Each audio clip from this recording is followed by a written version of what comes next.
श्री हरिवंश।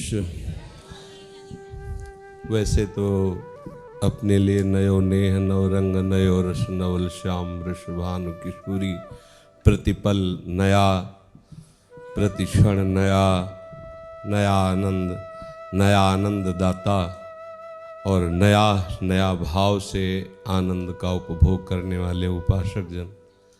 पर जो आज हमारा नया समाज है वो उत्सवों को पतन की तरफ ले जाते हैं। कोई भी उत्सव हो या कोई भी भाव उत्सव, मंगल महोत्सव, कोई उसको पतन की तरफ ले जाते हैं। अब न्यू ईयर है तो मदिरा पीना, नशा, ड्रग्स, हुक्का पीना, गंदे भोजन करना, गंदे कार्य करना, व्यभिचार आदि दोष करना, ये प्रवृत्तियां बढ़ती चली जा रही हैं और इसको मानते हैं कि उत्सव हम कर रहे हैं। जैसे लोग हैं कई जगह इकट्ठा होकर शराब पीना, ऐसे ऐसे कि आज तो छूट है, आज तो ऐसा। अपने तो वृंदावनवासी भगवत मार्ग वाले विचार ही नहीं है, पर हम उनसे प्रार्थना करते हैं जो इन किन प्रकार यहाँ से धाम से जुड़े हैं, चाहे वो यूट्यूब द्वारा जुड़े हो या प्रगट में आकर के यहाँ जुड़े हुए हो। इतना समझना चाहिए कि ये जीवन अमूल्य है। एक एक क्षण आपका इतना कीमती है कि अगर हमारा आखिरी क्षण हो और हम त्रिभुवन की संपत्ति देना चाहें तो है ही नहीं, अगर देना चाहे कह दें एक क्षण हमें और समय दे दिया जाए तो नहीं मिलेगा। सोचो, जिसमें तुमने 50 वर्ष गंवा दिए उस संपत्ति की बात क्या, पूरे त्रिभुवन की संपत्ति दी जाए तो 5 सेकंड समय तुम्हारा नहीं बढ़ाया जा सकता तुम्हारी आयु में। अब तुम उस बात का शोक न करके हर्ष मनाओगे कि हमारा 1 साल, अब हमारा नया साल आया। ये माया का भ्रम, नया साल नहीं आया, तुम्हारे जीवन से उतना समय गया। फिर भी हम राजी हैं कि आप उत्सव मनाए हो, लेकिन उस उत्सव को प्रभु के चरणों में समर्पित कर दो तो तुम्हारा जीवन महोत्सव हो जाए। नाम कीर्तन करो, भगवत चर्चा करो, भगवत लीलाओं का गायन करो, भगवत श्रृंगार करो, भोग लगाओ, सब मिल बैठ करके पाओ, आनंद मनाओ। ये कौन सा तरीका है कि राक्षसी प्रवृत्ति का प्रवेश हो जाता है? होली हो या कोई उत्सव हो, असुर भाव का प्रवेश। आज होली है, मदिरा पिएंगे, उन्मत्तता करेंगे।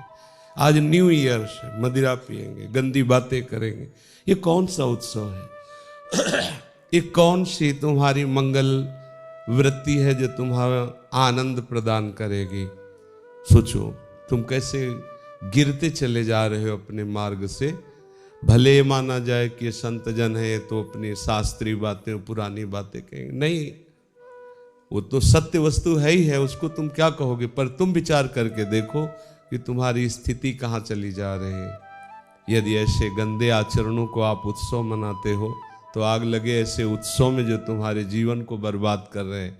आग लगे ऐसी मित्रता में, फ्रेंड पने में जो तुम्हारा नाश कर रहे हैं। इसलिए अपने तो ये सब वृंदावनवासी हैं, ये तो भगवद उपासी हैं, तो संभावना ही नहीं, स्वप्न में भी संभावना नहीं। पर ये विचार हमारे उनके लिए है जो हमारे ही परिवार के हैं, हमारे ही प्रभु स्वरूप हैं। ये संपूर्ण विश्व ब्रह्मांड हमारा घर है, सब हमारे ही परिकर के हैं। जिनके कानों में शब्द पड़े या जो यहाँ सुन रहे हैं या जो बाहर सुनेंगे, हमें यही सबसे प्रार्थना है कि आप दोस्त का चयन विवेक से करो, आहार का चयन विवेक से करो। आप कोई भी उत्सव विवेक से मनाओ, अज्ञान से नहीं, अभिमान से नहीं, वासना से नहीं, उन्मत्तता से नहीं। नहीं तो चूक कर बैठेंगे, एक चूक पूरे जीवन को बर्बाद कर देगी। अभी आपको नहीं दिखाई देता, एक चूक आपके अनंत जन्मों की जो बनी बनाई वृत्ति अब आई थी मनुष्य शरीर और इसमें भगवत प्राप्ति, उसको बर्बाद कर देगी। सावधान रहिए, थोड़ी भी चूक ना होने पावे। हर उत्सव वही महामंगल में है जिनका नाम संपूर्ण लोकों का मंगल करने वाला है। उन प्रभु का, उन प्रियालाल का नाम कीर्तन किया जाए।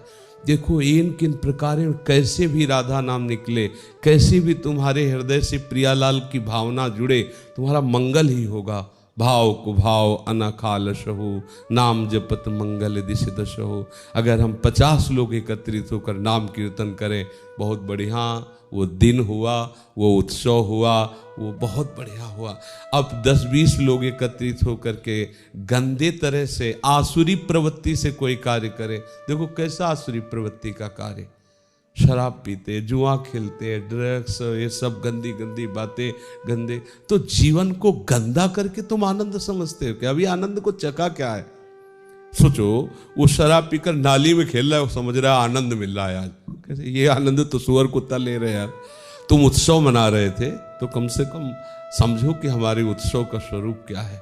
हमें तो लगता है नाम कीर्तन से बड़ा कोई उत्सव नहीं है। यदि 100-200 लोग मिलकर, सब मिलकर खूब जोर से नाम कीर्तन करें तो पूरा वर्ष मंगल में जाएगा। हम कहते किसी बहाने से, चलो संवत्सर के बहाने से, सन के बहाने, किसी बहाने से हमारा तो नाम निकला, नाम समय में कीर्तन हो रहा है, वो समय सार्थक हो रहा है, किसी बहाने से हम रोज ऐसे उत्सव मनाओ, कोई परेशानी नहीं। नाम हो, भगवान का जश हो, प्रभु को भोग लगे, प्रसाद पाओ, आनंदित रहो, नाचो गाओ, इनके लिए जीवन सार्थक, संसार का नहीं। ये बहुत घाटे का सौदा है कि एक एक वर्ष जा रहा है और आप उधर जा रहे हो जिधर कहीं विश्राम नहीं है। न प्रभु का नाम है, न प्रभु का रूप है, न लीला है, न धाम है। इसलिए सब सावधान रहो।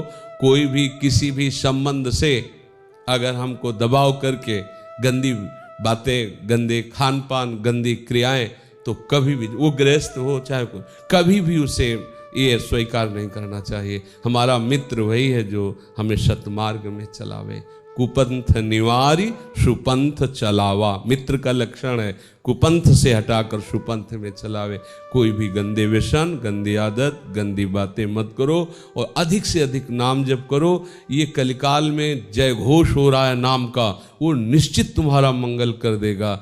एक भी बार राधा बोला है तो पूरे हिसाब में भारी पड़ेगा, यमराज को बहुत भारी पड़ेगा। वो एक हिसाब नहीं कर पाएंगे राधा नाम का। तो हम घाटे में क्यों रहे? इतना बढ़िया महामहिम राधा नाम जो हरि जपते हैं, हम खूब जपें, खूब कीर्तन करें, ये हमारा जन्म लेना सार्थक हो जाएगा।